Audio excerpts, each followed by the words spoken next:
오늘 우리에게 주신 하나님의 말씀은 에스겔 20장 10절에서 26절까지 말씀입니다. 그러므로 내가 그들을 애굽 땅에서 나와서 광야에 이르게 하고 사람이 준행하면 그로 말미암아 삶을 얻을 내 율례를 주며 내 규례를 알게 하였고 또 내가 그들을 거룩하게 하는 여호와인 줄 알게 하려고 내 안식일을 주어 그들과 나 사이의 표징을 삼았노라. 그러나 이스라엘 족속이 광야에서 내게 반역하여 사람이 준행하면 그로 말미암아 삶을 얻을 나의 율례를 준행하지 아니하며 나의 규례를 멸시하였고 나의 안식일을 크게 더럽혔으므로 내가 이르기를 그가 내 분노를 광야에서 그들에게 쏟아 멸하리라 하였으나 내가 내 이름을 위하여 달리 행하였었나니 내가 그들을 인도하여 내는 것을 본 나라들 앞에서 내 이름을 더럽히지 아니하려 하였음이로라. 또 내가 내 손을 들어 광야에서 그들에게 맹세하기를 내가 그들에게 허락한 땅 곧 젖과 꿀이 흐르는 땅이요 모든 땅 중에 아름다운 곳으로 그들을 인도하여 드리지 아니하리라 한 것은 그들이 마음으로 우상을 따라 나의 규례를 업신여기며 나의 율례를 행하지 아니하며 나의 안식일을 더럽혔음이라. 그러나 내가 그들을 아껴서 광야에서 멸하여 아주 없이 하지 아니하였었노라. 내가 광야에서 그들의 자손에게 이르기를 너희 조상들의 율례를 따르지 말며 그 규례를 지키지 말며 그 우상들로 말미암아 스스로 더럽히지 말라. 나는 여호와 너희 하나님이라. 너희는 나의 율례를 따르며 나의 규례를 지켜 행하고 또 나의 안식일을 거룩하게 할지어다. 이것이 나와 너희 사이의 표징이 되어 내가 여호와 너희 하나님인 줄을 너희가 알게 하리라 하였노라. 그러나 그들의 자손이 내게 반역하여 사람이 지켜 행하면 그로 말미암아 삶을 얻을 나의 율례를 따르지 아니하며 나의 규례를 지켜 행하지 아니하였고 나의 안식일을 더럽힌지라.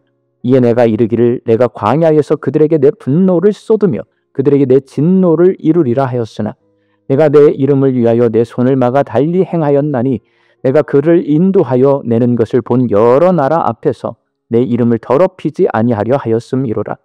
또 내가 내 손을 들어 광야에서 그들에게 맹세하기를 내가 그들을 이방인 중에 흩으며 여러 민족 가운데에 해치리라 하였나니 이는 그들이 나의 규례를 행하지 아니하며 나의 율례를 멸시하며 내 안식일을 더럽히고 눈으로 그들의 조상들의 우상들을 사모함이며 또 내가 그들에게 선하지 못한 율례와 능히 지키지 못할 규례를 주었고 그들이 장자를 다 화제로 드리는 그 예물로 내가 그들을 더럽혔음은 그들을 멸망하게 하여 나를 여호와인 줄 알게 하려 하였음이라.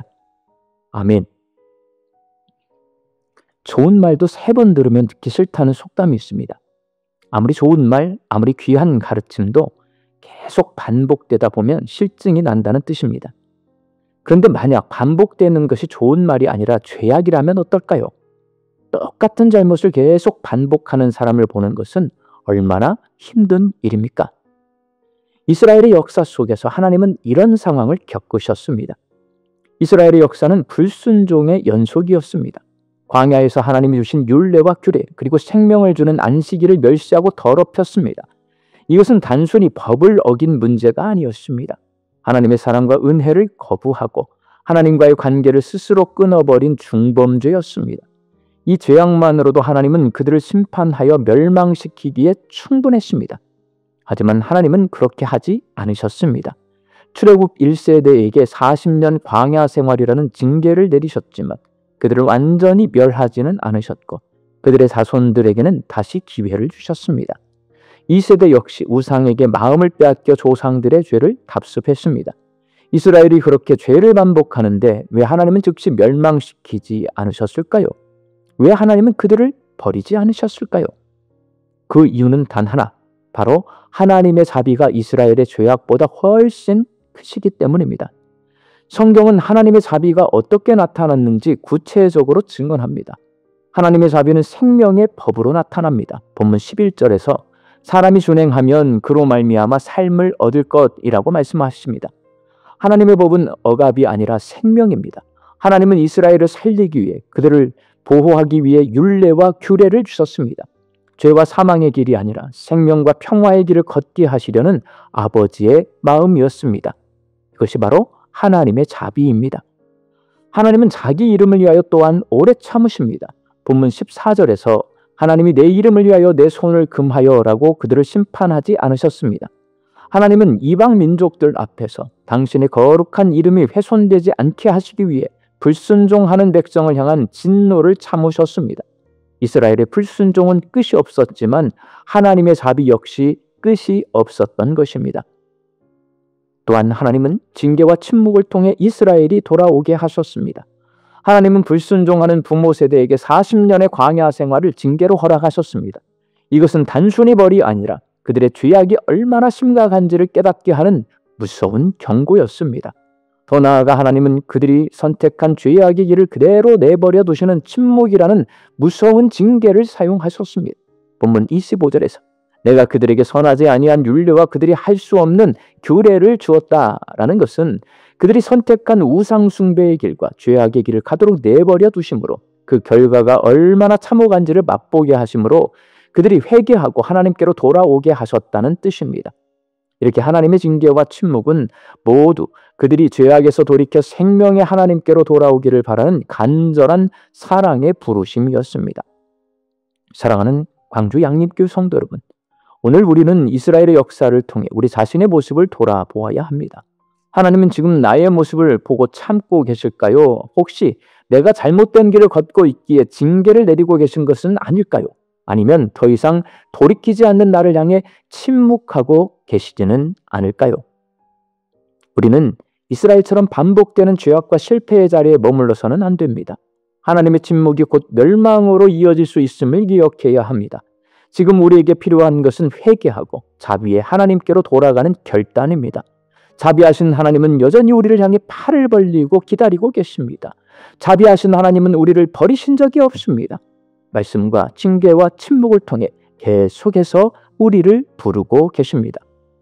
그 부르심 앞에 응답하여서 자비하신 하나님의 품으로 돌아가는 우리 광주 양림교회 성도들이 되시기를 예수님의 이름으로 축원합니다. 함께 기도하겠습니다. 자비하신 하나님께서 오늘도 나를 여전히 기다리고 계시고 부르시고 계십니다. 그 음성을 듣게 하여 주옵소서. 매일 듣는 하나님의 말씀을 통해 날 살리시기 위한 생명의 복음을 보게 하여 주시옵소서. 나를 위하여 오래 참고 계시는 자비로우신 하나님을 보게 하여 주시옵소서. 징계와 침묵을 통해 나를 돌아오라고 말씀하시는 하나님의 음성을 듣게 하여 주셔서 하나님 앞으로 돌아가 생명을 얻게 하여 주시옵소서. 말씀 듣고 세상을 향해 나아갑니다. 우리 광주 양림교회 성도들이 이 하루도 부지런히 열심히 일하며 삽니다. 일하는 일터에서 일용할 양식을 풍성히 거두고 자족함과 감사함으로 화답하는 하루가 되게 하여 주옵소서. 흩어져 살고 있는 내 가족과 자녀들의 귀를 열어주시옵소서. 주의 음성을 듣게 하여 주옵소서. 눈을 열어주시옵소서. 기다리고 계신 하나님을 보게 하여 주시옵소서. 주께로 돌아가 회개하고 생명을 얻게 하여 주옵소서. 육신 연약하여 낫기를 간구하는 환우들이 있습니다. 예수님의 능력으로 치유함을 얻게 하여 주시고 오랜 시간 침상에 누워 계시는 장기 환우들과 어르신들이 천국 소망 붙들고 오늘 이 하루를 살게 하여 주옵시며 애쓰고 힘써서 돌보는 가족들 위해 새 힘을 더하여 주옵소서. 예수님의 이름으로 기도하옵나이다. 아멘.